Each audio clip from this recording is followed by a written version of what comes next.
Hey guys, this week's conversation is so cool. I have Stephen Proctor on. He is an artist in a million forms of the word. I feel like he is a landscape cinematographer. He's an aerial photographer. He is a drone pilot. Yes, that is a job. And an immersive projectionalist. We will hear what that means. And he is now the author of his first book, Wild Wonder: What Nature Teaches Us About Slowing Down and Living Well. If you're watching on YouTube, you can see the beauty of it already. It is such a stunning book, just for any table, but he also wrote it in this kind of five suite sequence, this five section sequence that we talk about, each one committed to a certain part of nature that moves him and has taught him really profound spiritual life lessons. So he is such a man of depth, but also of like whimsy and joy. And I just had a blast learning from him and reading his book. So y'all, I know will love getting to know Stephen and kind of resetting your minds to what nature can teach us about slowing down and living well, and about God and about spiritual life. So this was really cool. He's such a nerd in the best ways, and he used that term for himself multiple times. So I don't feel bad saying it. So y'all enjoy this conversation with Stephen Proctor and all about the wild wonder that he's going to share with us. Hey y'all, I'm Maddie, author, speaker, and certified sommelier. I think we can all agree that life can get pretty tough at times. So I'm going on a journey to uncover how some of my favorite people are chasing joy in their lives. And I'm bringing you along with me. Through their personal stories and funny encounters, I'm chatting with authors and entrepreneurs, musicians and brands to learn how they're hanging on to the good in life, even as trouble comes. Because as life gets hard, joy is a choice we can make together. I'm Maddie, and this is the Enjoy Life podcast. Stephen, I'm so pumped to have you on the show. I'm really excited for all of my Enjoy Life fam to get to know you and what you do, because what you do is beautiful. And I mean that like in the physical aesthetic scope, and just from your heart behind it is so evident. So I'm really excited to have you, and I know they're going to love to hear about what you do. Thank you so much. I really appreciate that. Yeah, thanks for having Yeah, me on. This I'm is so awesome. glad. We're talking about how you used to live in Nashville too, and have come back to do some promotion for your new book, Wild Wonder. And so because we're in Music City, and because music brings me joy, and I know it does you too, just from reading your book, I want to ask, like, if you had a walkout song for your life, you know how like athletes have a walkout song. I can see your mind like Oh, exploding now. What comes to mind for you right now in this season? oh my gosh. Do we want, well, I have to go like different directions with I this. want So both directions. Yeah. okay, I've got like, 2 angles. if there's going to be like the walkout, like the epic, Yeah. like Hype song. the Yeah. triumphant Yeah. one. I mean, the first thing that comes to mind is going to be Now We Are Free from Gladiator. Oh, Hans Zimmer, sung by amazing. Lisa Gerrard. I love movie soundtracks, and that's a big part of the book. Yeah. But I love just that. the feeling of when I walked out of the theater, after Maximus, Yeah. you know, did the whole, the whole deal. You're just like, yes, like I can so. do anything. There's that one, and then if there was more of a like, not to go dark, but like if it was more of a last song of my life Yeah. transitioning to the next, passing away, passing the torch or something like that. It's going to be, I'm such a nerd here. I don't even know how to pronounce it because it's in German, but it's the fourth part of a Germanic opera Amazing. composed by one of the former members of Sigur Rós, the Icelandic band, Kjartan Svensson. And it's the last movement. It's about 15 minutes long Yeah. in a Germanic opera that the title of it translates to the explosive sonics of divinity. And it Wow. is the most, I mean, Music City here, right? Like Yeah. I've toured, Yeah. like I love my musicians. I love all the composers I work with. It is the single most like beautiful, like most beautiful song I have ever heard in my entire Mm. life. It is like an ascension into heaven, and it is a true work of art. Okay. Well, number 1, you get the most unique answer idea or yeah, reward. You have no And idea what's about to 2, happen. I can't wait to look that up when I'm finished and go on my I'll have to walk send this you the link. afternoon. Yeah, send People me are the going to be link. asking like, "What's the link? What's the link?" And Oh, I'm like, we'll "Der put it Klang in. der Offenburg and something." But No, yeah. you have Anyway, sold tough us on story. that. Everybody's like, "Let's expand my repertoire." Germanic opera. Let's go. Amazing. Okay, well, before we get started, tell everybody a little bit about everything you do and where you live because that's the important context for your book, your work. Great. Thank you. I currently live in the Columbia River Gorge, just outside of Portland, Oregon. I used to live in Nashville, as we mentioned before, for about 15 years. I'm originally from a small town, a rural farming town in northeast Arkansas named Wynne, Arkansas. So I'm a small town country boy who went to the big city and has found himself back into a small town up in the mountains and next to a river. And about a few years ago, I had my dream cabin built in the woods that I call Rivendell because I'm such a Lord of the Rings nerd. But it's like you show up and you feel like you've just walked onto the set of Lord of the Rings. And I Mm. have deer that bed down right by the house, and I have named some of them, and I feed them by hand sometimes and pet them, and everyone's like, "You're a Disney princess," and whatever. But Which one? We don't know. Maybe that's a question. anyway, so there's a lot to share about that. It's a really beautiful life. And so I am a drone pilot that features in I focus on landscape cinematography and aerial photography, so all nature based Mm, stuff. Drones can be used for all kinds of things these days, but traditionally, and what I still another part of my job is running concert visuals and kind of unique lighting with digital projection and creating immersive environments like immersive projection mapping, where I'm transforming an entire room, whether that's yeah. a conference center or a Mm, hotel room, a cave in Iceland. I've even done something so weird like cool. that, a forest, lots of churches as well. Yeah. Just kind of augmented reality, but without the goggles or the devices and stuff. So kind of digital cathedrals in a sense. So Oh, I there's love been that.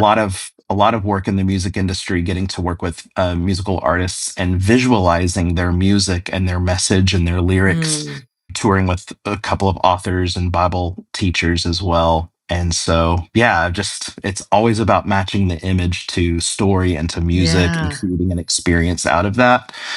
But there's a whole story of, I love Nashville, love the music industry, no regrets, but get me into a cabin in the woods and let Yeah. me go drone the wilderness, and Yeah. that is also tied into the experiences that I create visually with the imagery that I get. So Yeah. What a cool what an incredible privilege I feel like to represent physically and viscerally what other people don't have the skills to do. I think that's really amazing. It has to feel like that, being able to step into somebody else's art like that's really cool. it does. It's an incredible gift to be. It's an incredible amount of trust as well, Mhm. Right. Yeah. and to walk alongside someone, to collaborate with them and to help bring their vision, bring their dream, their message, their art Mm. to life in a different way. It's almost like singing harmony, or just being a part of Totally. the band, being a part of the Yeah. band. Yeah. We're all adding our different layers to it, but it is an incredible gift and a lot of fun. So. That's a really good way to put it. One of your pieces of beautiful art is your new book, and it's called Wild Wonder: What Nature Teaches Us About Slowing Down and Living Well. And so I want to talk all about it. And I wonder first, was this a dream for you? Was an actual published physical book a dream for you? Because you do so much, like you said, with movement and video and that kind of thing. I would say a long time ago, even just with my projection work, I always wanted to figure out how to, share that imagery beyond the live event itself or just watching something on YouTube or live stream or something. But to be honest, like it wasn't a dream because I never thought it would be me. Hmm. I'm used to working with the authors and the authors. I've never considered myself a photographer, like I've Hmm. just kind of snuck around it kind of a different way. it did not have this on my bingo card. So it wasn't a dream because I like to try to attain my dreams as big as they are Yeah. sometimes. But honestly, no, this project kind of through a friend in the publishing industry with the publisher, Yeah. came to me with this idea, and I was like, what? Like, I mean, You're okay, kidding. I'll do the photos, but like he's a poet and a writer. His name is Paul J. Pastor, and incredible poet and writer. I was like, you write it. You're the writer. You're the right. Mhm. Let me do the visuals, and you're the writer. And but the team encouraged me to give it writing a chance, and so I told a story in a sample chapter when I turned it in, and they were like, "Can you write more of this?" And I'm like, Yeah. okay, here we go. But it is a dream come true. It's very unexpected, to be honest. Yeah, well, it's awesome. It's I said before, truly beautiful in every regard, and for what it's worth, in my opinion, you are a writer. Like this is Thank you. beautiful language, and you can tell that you have an artist's mind, even if that is primarily visual. It was a joy to read and flip through, and I mean, I'm like trying to book my flight to the Pacific Northwest. That's for sure. So I'll need your recommendations on that. But I've got a whole list. yeah, I've book got like the. 2 months. Oh yeah. So it's incredible. Congratulations. The book is broken up into 5 different sections, which you call suites. Can you tell us why suites? Like, what does that mean? Well, music is my first love language or creative love language. Obviously, like my big dream years ago was to move to Music City and to be involved in the music industry. And just it's what gets me into the flow state. Yeah. When I'm creating a video or an experience, it always starts with music first and I build upon the music. And so, even just in my own personal life, I listen to a lot of classical music, movie soundtracks, modern, ambient, electronic, like people are always coming to me for like the latest, weirdest, Yeah. off the grid German Icelandic opera. album, Yeah. or German opera, there you go. And there's just something about it that moves me so much. And so I wanted music to be a part of this book. Like I just can't separate the two. And so I wanted to, like a sommelier might do with wine and meals, I wanted to pair visuals with music and with story.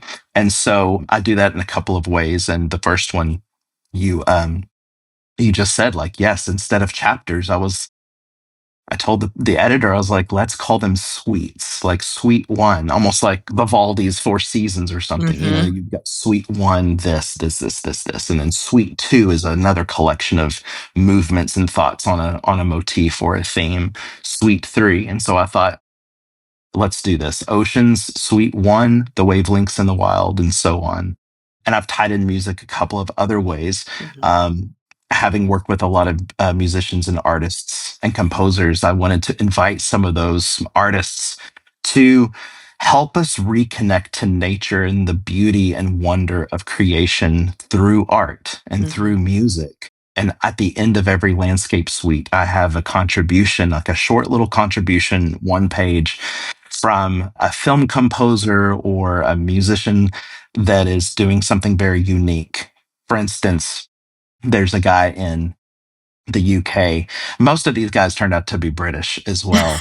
I've found a connection to the UK, but Yeah. Joel Pike, who makes music under the moniker Tiny Leaves, he's an eco acoustic musician who goes out and does field recordings of the sounds of nature, but will also hook up nodes to leaves and trees and different plants, and will Yeah. capture certain specific bird song and he'll translate those patterns that are in the leaves or the mushrooms. Like there's these frequencies that are It's happening wild. underneath us, all around us. There's like it's a heartbeat. It's a Mm. living animate being. And so he actually was able to take that frequency and translate it to synthesizer notes and music, and he'll Yeah. weave in instruments with that. And so it's fascinating, very different, type of Mhm. music. So that's just one example of a composer, of some sort that has said, here's music based on or related to nature in some way, Yeah. just so we can start to reconnect to the beauty of the visual part of nature, but to just realize there's so much more going on underneath the surface. And to just, I mean, this is what artists do, right? Yeah. We help everyone and ourselves experience this world in just a different way. So, yeah, music is a huge part of the book.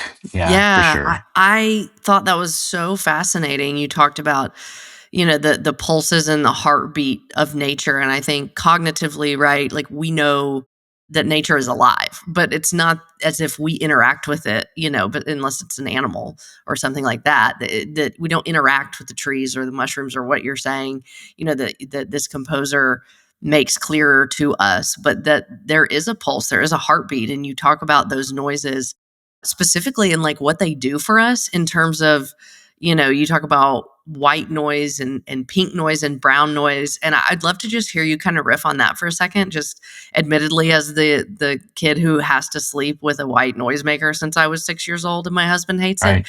Cause I was kind of like, maybe he needs a pink noise or a brown noise. Maybe he'd like that. So I feel like I wanted to deep dive into all of that, but just speak on that for a second. I just thought that was fascinating because so many of us maybe who don't live somewhere out in a cabin like Lord of the Rings, we flock to these sounds of nature, I think, for peace, just unknowingly how much they can really bring us peace and grounding and that sort of thing.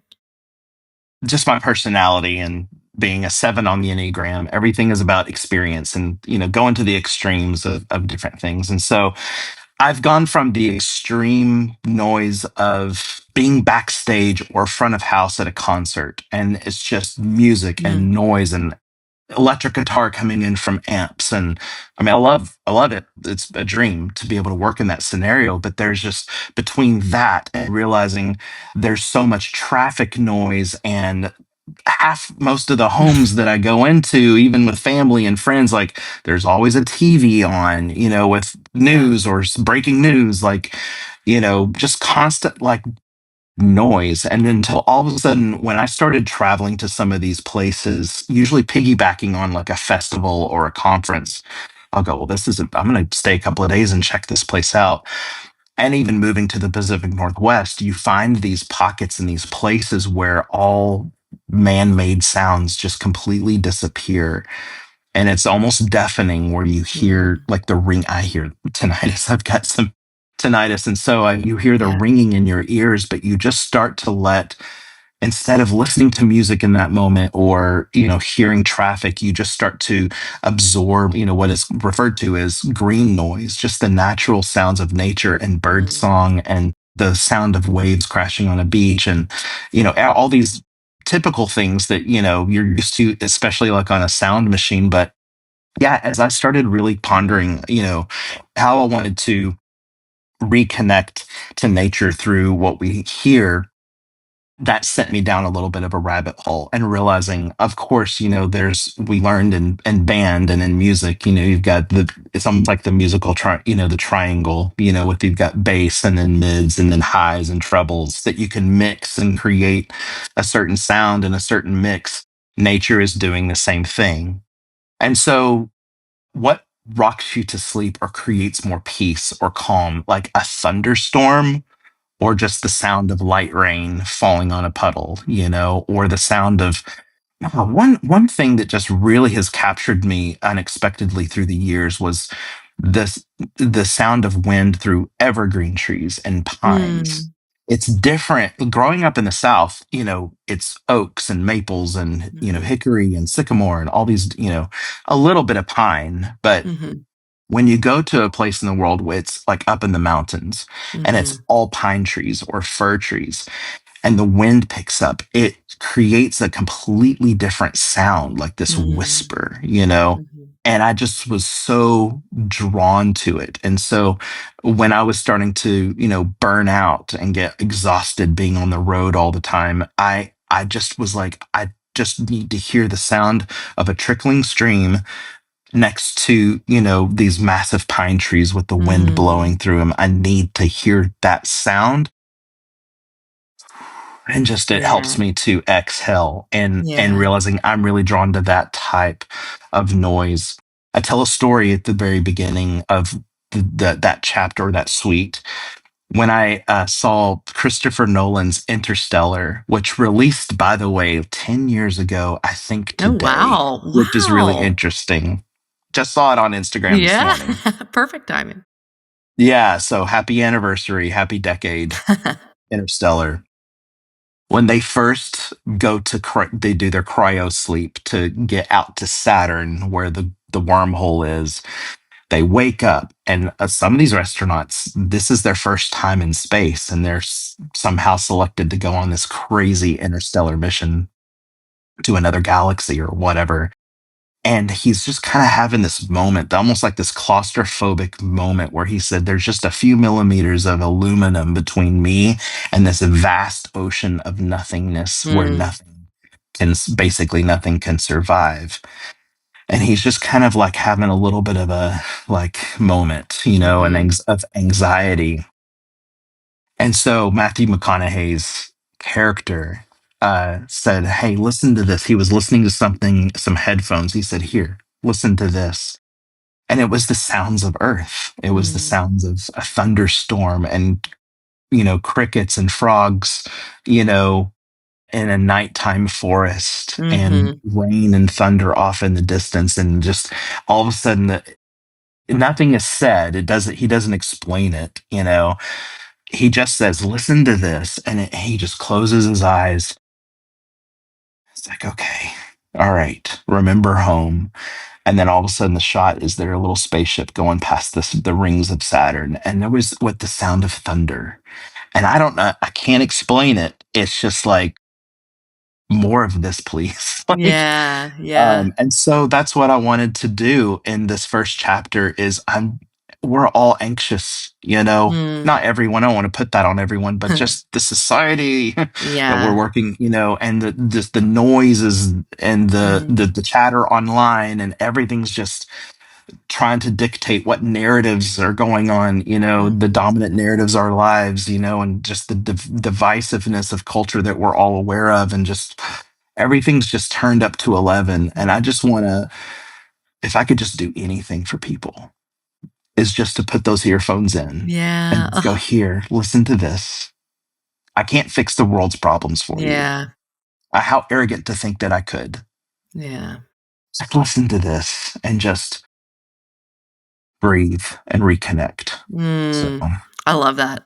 That is definitely your heart through the whole book. I can hear that. You, like, reaching out and being like, "Just for a second, walk outside. Just for a second, put these headphones on. Like, just for a second, reconnect." And you actually have a quote that I had written down, just there's not even a question associated here with it. I just loved it, where you said that you're concerned that our society is much more interested in information than wonder, in noise rather than silence. And I think that was so grounding to me, in that it's not that information is bad, it's not that noise is bad, but it's that they have to be paired with wonder, they have to be coupled with silence, or they will overwhelm us, even if they are good things, good information, good noise. And you offer us outlets to do that, and kind of an invitation to do that here. And so I love, like, if you can't live in the Pacific Northwest in a cabin, like, these things are on YouTube, and that still is calming, that still penetrates those parts of your brain that are so keyed up and anxiety ridden all the time. And so we have access, in a weird way, to find reprieve from technology through technology, right? If we still live in the city. And I just think that that's cool. And I think, obviously the real thing is a much more grand and wonderful experience. But, like, don't forget, like, I've sat watching your stuff on YouTube. I told you when I was reading this the mornings this week, and it is so centering and grounding in a physical way, that it's still accessible to us in our daily lives. So I just feel like it's important to remind people of that. Like, it doesn't have to be a cross country excursion. But exactly. another thing too, you're right about, in the later suites on ice, is called The Sound of Silence.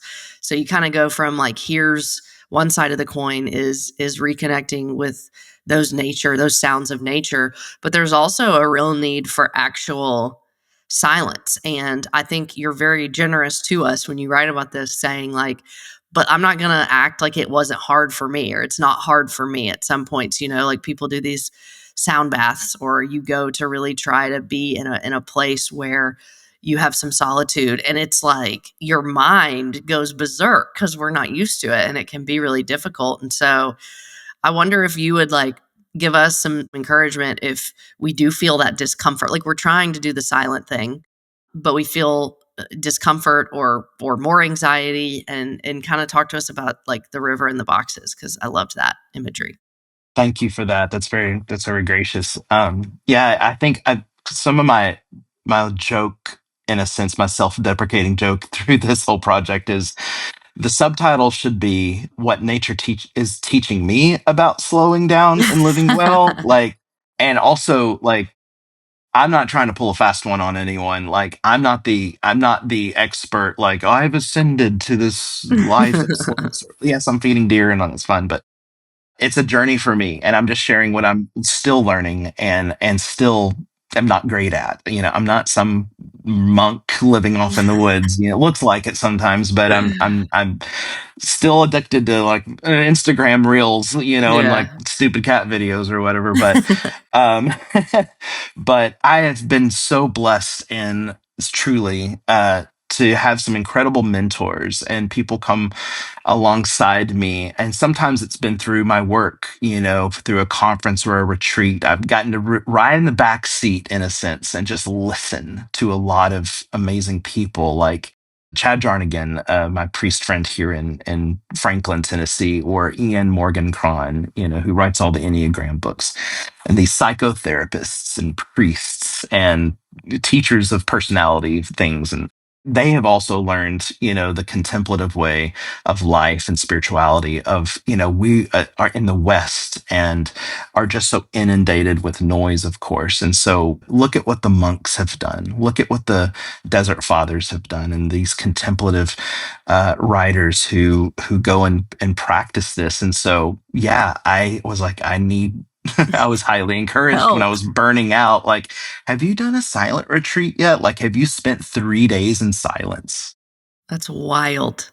Like, it's so fascinating to me that the simplest thing is the Mhm. most difficult Mhm. thing to do because it's this echo chamber. It's just Yeah. bouncing of voices and everything. It is incredibly noisy. Silence is very Mm. deafening and Mhm. it's Yeah. very uncomfortable because our society is so modeled after just broadcast television. Yeah. No dead air. We cannot have any dead air. The algorithm does not like dead air, right? No, it doesn't. And so, and our algorithm, you know, we're being Yeah. formed and shaped by, in a sense, the liturgy, Mm. this Mm. ritual, this repetitive patterns that are happening in our society over and over and over again. That is, in a sense, a liturgy like you would do at Mhm. church when you Yeah. repeat the thing over and over and over again, and it's formed us. And so it is when you pull out of that, you pull out of the matrix and you just sit in 5 or 10 minutes of silence.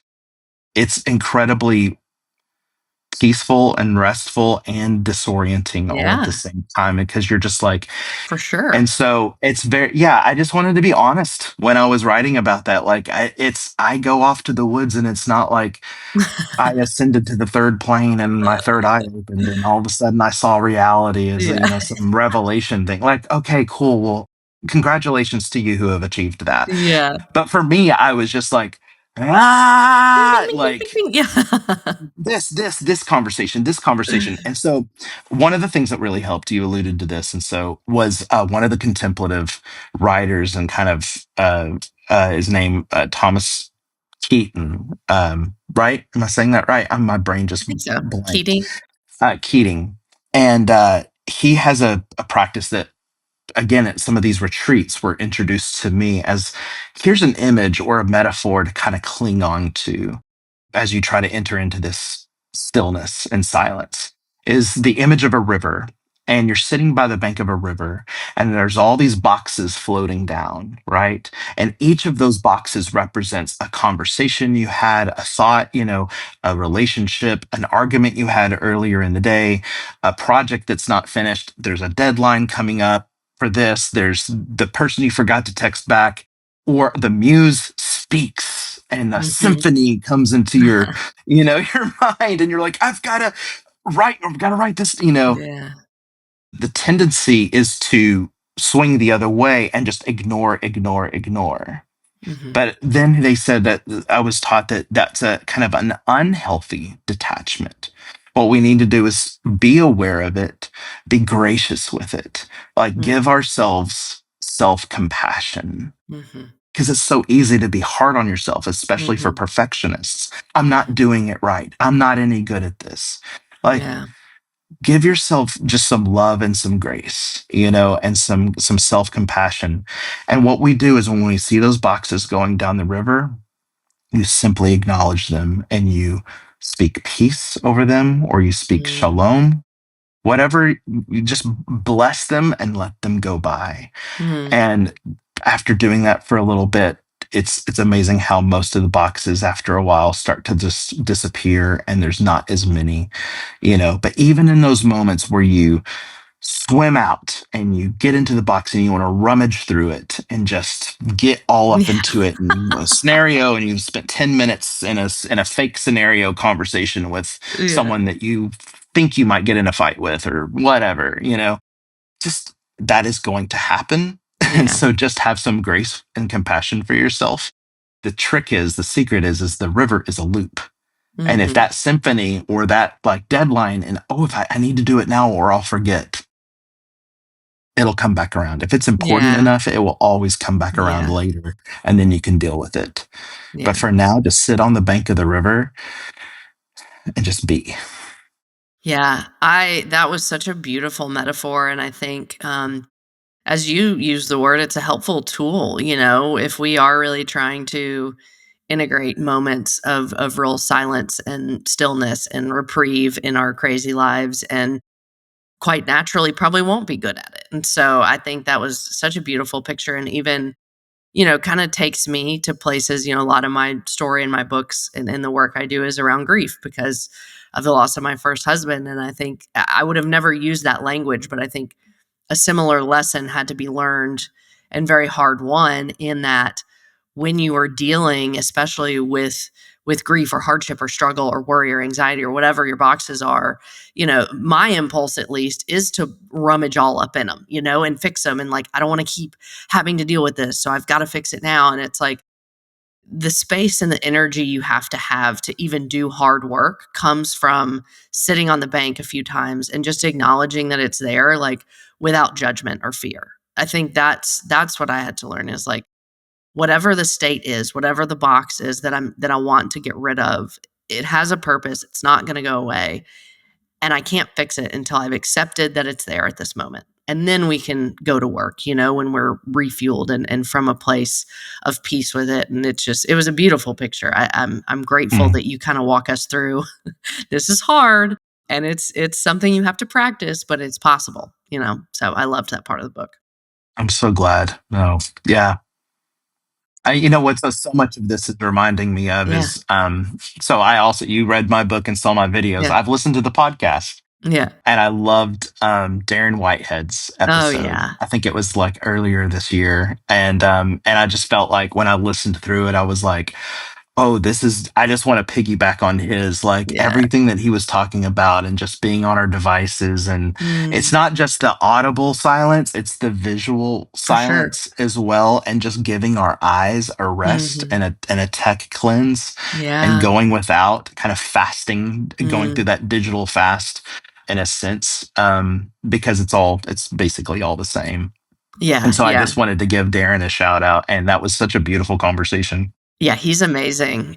He's so cool. I appreciate it. I feel like it really struck home. I don't know if you remember this part where he said, like, we were not created as humans to know as much about as many people and as many places as we know. Like, we were designed to know the people in our community, in our family, in our village. And now we're just carrying the weight of so much more of everything than we were ever designed to even be aware of. Like, that was so striking to me. I was like, of course we weren't designed for that. Like, we were Yeah. designed tribally, not globally. So, yeah, he's a pretty awesome dude. Yes, he is. Okay, the last little part I want to ask you about, because it struck home to me a lot too, is in the part on forests. You write about nurse logs, and I didn't know that term until I saw your photos, and then I was like, oh, that's what they are. Will you kind of explain, without them seeing the photos at the moment, what Yes. those are, and why, in your words, they've become one of your favorite teachers? I liked that a lot. Thank you. Yes. Being in the Pacific Northwest, there's a lot of old growth forests, like out by the coast or up in Olympic National Park, like the Hoh Rainforest and the Hall of Mosses. It's these places where it's like virgin vegetation. It's never been touched by, at least in centuries, Hmm. by mankind or whatever. And so what happens when you leave it alone, especially in those wet conditions, is when a massive giant tree falls to the ground, after so many, I don't know how many years, to be honest, but Yeah. like after a while, that trunk, that entire tree just starts to decay and mold and mildew, moss, mushrooms, everything starts to grow over it. But this interesting thing happens in its death. It becomes an incubator for new life. And there's all of these like nutrients and moisture that's collected, and it creates this, again, this nursery in a sense, Mm. where all of these like saplings and other trees, when seeds fall on it or in it or somehow, like start to take root, and you'll see these really cool gnarly looking, roots that go Mm. down the trunk and over the tree and just almost kind of like take over it, and then this tree will grow out of it. And so as I've been on these hikes and on these trails, you would start to see like trees growing out of trees. And it's just like, what is nature doing now? This is why, like, they don't do that back home. Yeah. Yeah. You're like, what planet am I Yeah. on? This is like Avatar or something weird. But I started, of course, in the Hoh Rainforest in Olympic National Park, you have some signs up that explain, especially a super old one where you'll barely see the form of the old tree, and these two giant massive thick trees are Mm. like growing out of it. And then it says nurse logs, and just started to explain what it was. And I don't know why my brain works the way that it does, but I just started seeing metaphor out of it, Mhm. and just started writing it down. I'm like, okay, death, new life springing out of death, something falls down. This Mm. could be the death of a dream, the death of a business, the death of a relationship or a marriage or an institution, your faith, like all these different things that die in our lives. Mm. But new life is coming out of it. How interesting to Mhm. see redemption and, in a sense, Mhm. resurrection, new creation happening in super slow motion. And in March of 2023, in the middle of writing this book, I lost my mom. She had a medical crisis in her body that she could not pull out of, and so we had to let her go. So grief is very fresh Mhm. and new for me, like it is for you. And I'm no stranger to grief. I've lost my cousin Todd when he was in third grade, and I was in Mm. fourth grade, and he passed away in a farming accident. We grew up in a farming Mhm. community. My family are farmers, so it's always kind of been with me. And so when I started to process my mom's passing and was asked to write the eulogy and to give it at church, she loved trees so much. She loved creation. Like that's one of the gifts that Yeah. she gave to me, is my love for nature, and how Yeah. I see things is from her. She's one of Mhm. the ones who gave that to me. And so when I thought, like, how do I honor her? How do I let Love people that. in on who she is? Everyone knows her from church and community and whatever, but like, do you know how much she loved trees? And so I Yeah. wanted to share the image of the nurse log to go, when a great tree in the forest falls down in our community, like, let's live in such a way where our death is giving new life to Mm. others, and our legacy, that in the story that we leave behind, and instead of living a life that brings death to others, just Mm. that flip. And so I shared that in her eulogy, and it really just people connected to it. And again, in Arkansas, like we don't see nurse logs, Yeah. but to be able to show those images on the screen and go, this is death is not the end. Mhm. You know, there is resurrection and hope, depending on your faith or how you see the world, Yeah. but just to cling on to hope and realize that even in our death, we can be an, an a provider of life, of Mhm. nutrients and story, and to just allow others to build their lives and to grow their lives on ours, after even Yeah. after we're gone. And so yeah, the nurse logs are just, yeah, they're just Yeah. something that, I drone a lot. This is all a drone Yeah. photography Yeah. book, so it's all about perspective and vast, Mhm. landscapes and seeing from a different perspective. But also I just wanted to ground us a little bit, Mhm. get our heads out of the clouds for a moment and ground ourselves. It's both and. I love Yeah. perspective, but I also love to be grounded and to get our feet in the dirt and to touch some grass and to Yeah. see what's going on underneath the canopy, Mm. and to learn just another great teacher Yeah. in nature. So thank you for, I was really hoping we could talk about that one Yeah. because it's I probably my love favorite. it. I love that it started with your mom and just the imagery, you used the words earlier. I don't know why this pinged in my brain. It's like you talked about the decay becoming a nursery. I mean, that's beautiful language. And that's just I think what a hope for all of us in seasons of any sort of death like you referenced, and just that the decay is real and it has to rot and it has to stink and it has to mold, and that's okay, but that from there is a nursery, of new life in whatever way that looks in your life and whatever way God works it in your life, and that's just like what he does with decay. What he does with brokenness is create beauty. And you even I remember you had the Isaiah 61 quote somewhere in the book with one of the photos of the forest, and that's what we read at my husband's burial was the Mm. oaks of righteousness planted for the display of the splendor of the Lord, because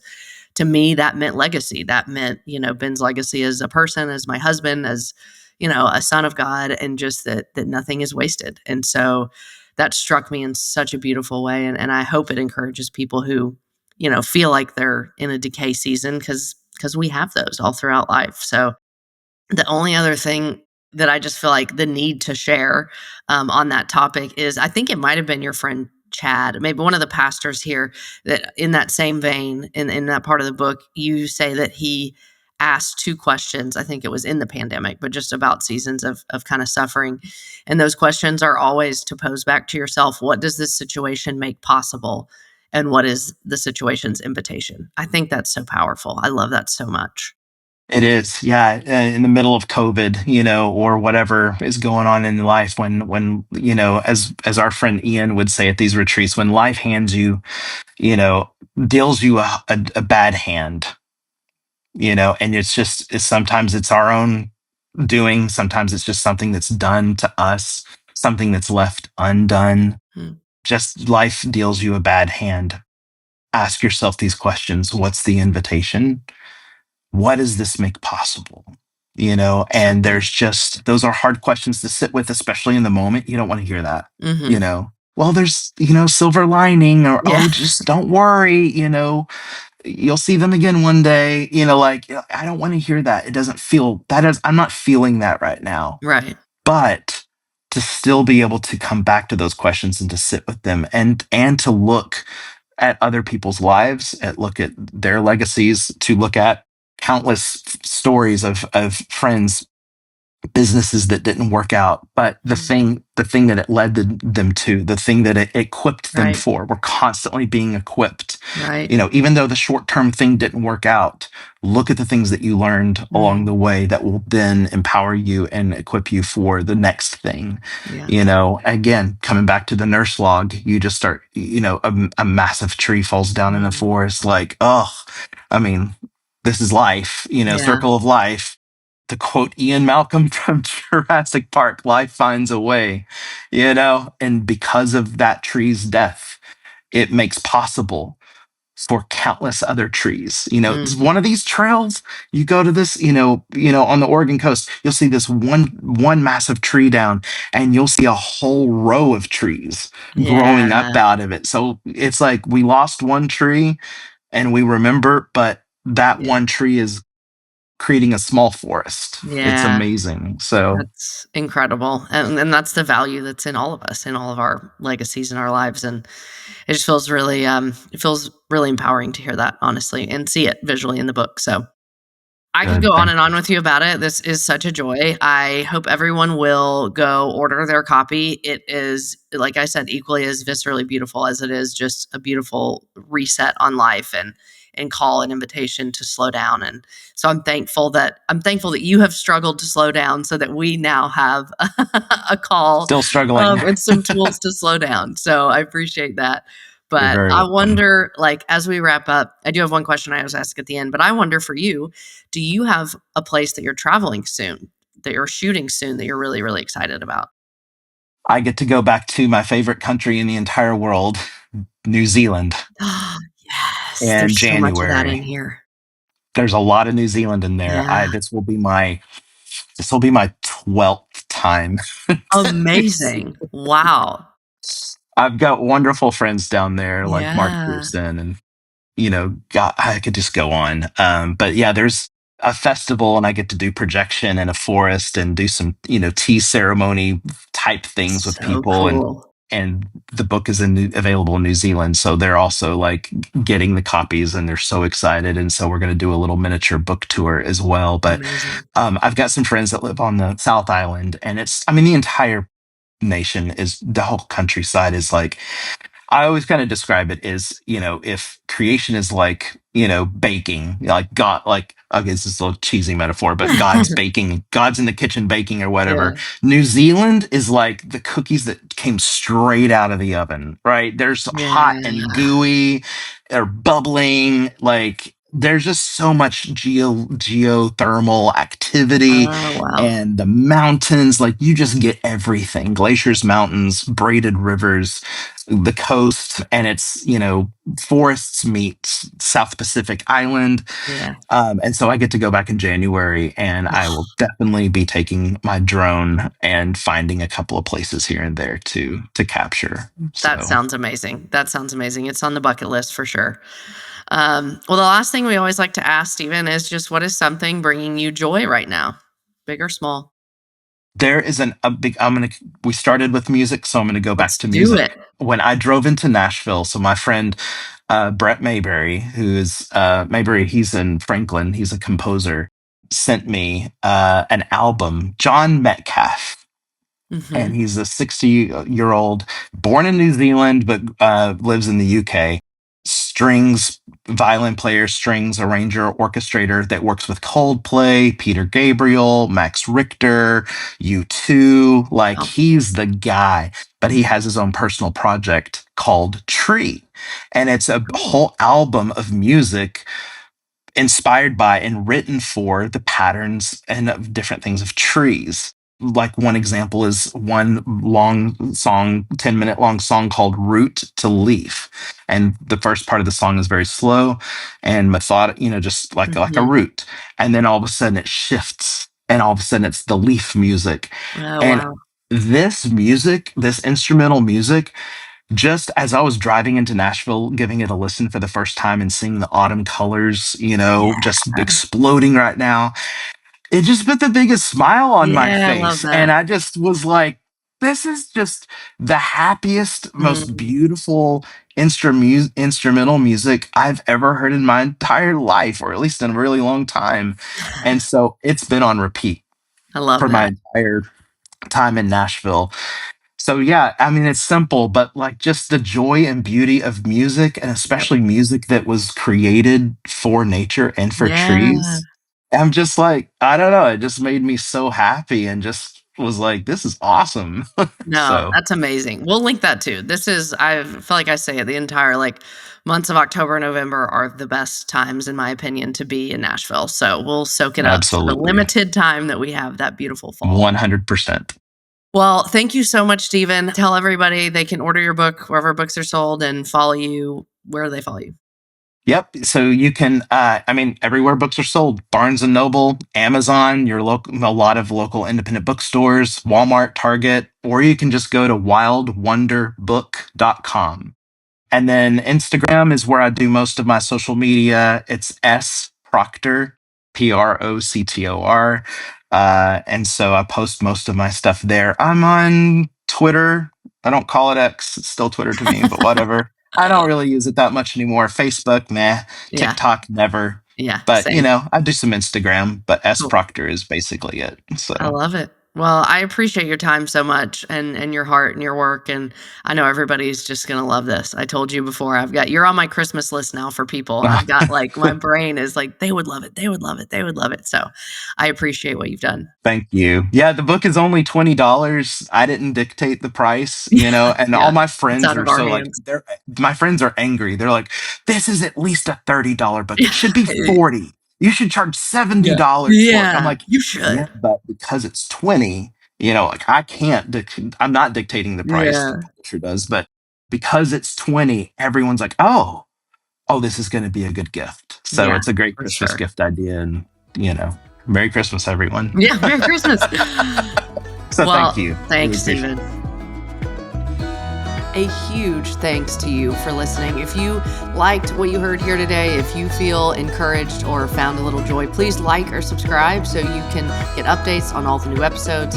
And please visit me at maddiejackson.net to check out both my books and the coming soon 6-week course on grief and hope.